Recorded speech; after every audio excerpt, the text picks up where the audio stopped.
So ini adalah wireless earbuds terbaik yang harga dia bawah daripada RM80. Dan ini adalah daripada Ugreen Hi-Tune H5 yang baru saja dilancarkan. Dan persoalan pertama, for sure orang akan cakap, oh harga murah-murah ni sebenarnya elok ke tak kan? Sebab RM80 ni kira murah lah kan? Saya boleh cakap straight to the point, H5 ni memang memuaskan hati Cikgu Uluan sangat-sangat.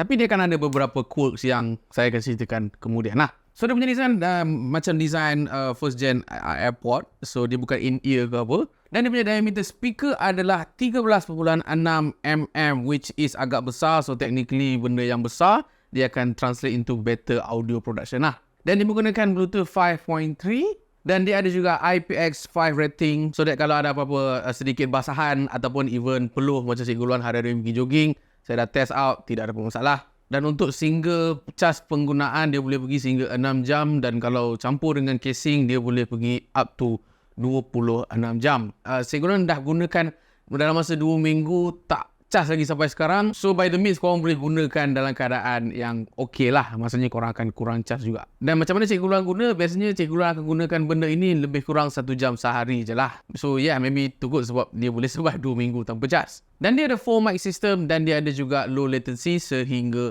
100 millisecond. Now 100 millisecond kalau nak dibandingkan dengan model-model lain mungkin not that impressive. Tapi untuk menjawab soalan you guys, Cikgu Luan memang highly layan podcast. Cikgu Luan highly menggunakannya untuk editing. Editing lagi lah memerlukan orang kata low latency. Tapi Cikgu Luan dapati lagi-lagi bila kita onkan dia punya game mode, dia punya game mode 100ms tu masih lagi acceptable. But still kita akan nampak sedikit delay lah. I'm not going to say it's the best when it comes to low latency. Okay. Dan yang ini pun minor picky saya lah. Yang mana casing dia ni adalah saya rasa build quality dia sama dengan wireless earbuds yang saya pernah ada yang berharga RM300. So dengan benda ini saja, I think tutus yang memang suka design casing dan memang very metallic dan memang it's nice to hold, I think this is one of the best. Walaupun dia harga RM80 lebih kurang macam tu. Sembang pasal audio production, macam saya cakap banyak kali dalam apa-apa review sekalipun, apa gunanya kalau kita beli earbuds tetapi dia punya audio production sangat-sangat barai. In which itu tidak berlaku pada model Ugreen Hi-Tune H6 ini, in which Cikgu Luan surprise. Sebab Cikgu Luan ada pernah review wireless earbuds yang harga dia RM120 tapi bunyi dia subpar, harga lebih kurang RM50, which agak, you know, dia menyebabkan rasa aku kata pun kena tikam belakang lah. Macam like kau bayar RM120 tapi dapat bunyi RM50. Nah untuk Ugreen ni, adakah kita bayar RM70-80 ini kita dapat apa yang kita pay lah? Jawabnya straight answer yes. Daripada segi bass, Cikgu Luan dapati memang dia punya bass mencukupi. Maybe dia punya finishing bass tu boleh lah, just nice lah. Bukanlah nak kata the best, tapi at least ada dan pada Cikgu Luan sedap. Daripada segi mix dia tu okay, just nice, balance. Tapi dia ada problem when it comes to finishing. Again, is a RM80 punya produk. Dan juga highs dia pun not that bad. So daripada segi overall, daripada 10 tu bagus. Saya boleh bagi audio production dia lebih kurang 6.5 hingga 7 lah. But yet again, dia surpasses untuk model-model yang saya pernah review sebelum ni yang harga dia lebih kurang RM120. Yeah, that's easy. Dan daripada segi comfiness, so sekarang ni saya cuba pakai sekejap.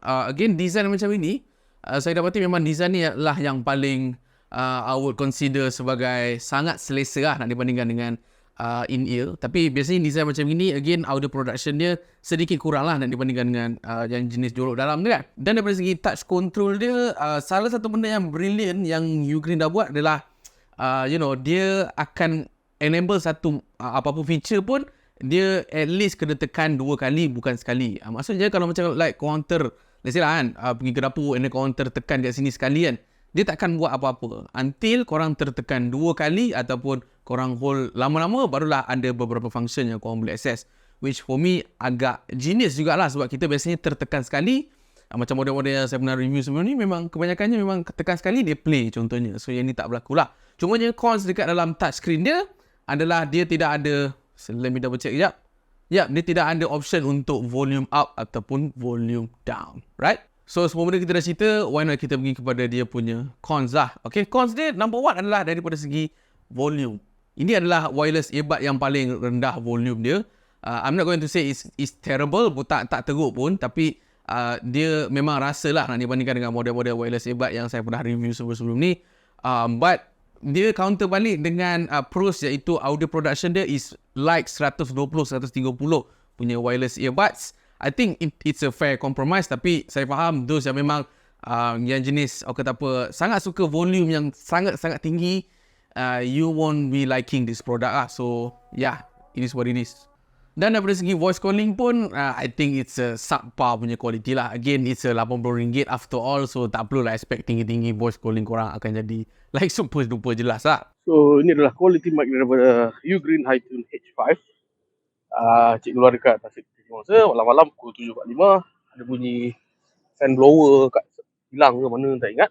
Dan satu lagi, this is a minor quirks, tapi I find it annoying, is actually tu lah, cikgu orang tanpa ting macam tak tahu bila masa kan dia punya bateri, dia nak bagi tahu bateri tu dalam keadaan rendah tu semua. Again, dalam masa 2 minggu, dalam model-model lain dalam masa seminggu saja mesti dia punya charging indicator akan bagi tahu di warna merah dan sebagainya. Yang ini masih lagi kekal putih.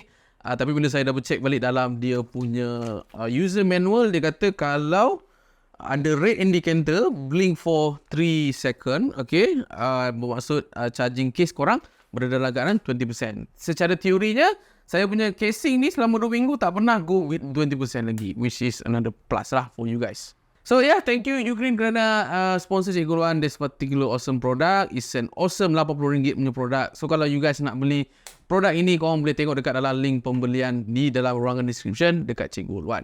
Itu saja daripada saya. Apa lagi guys tak tahu kemudian tinggal semua. Korang boleh roger dalam komen box supaya saya boleh buat video upon request you guys. Itu saja daripada saya. Saya Cikgu Luan. Saya berkir. Saya bertahan. Ciao.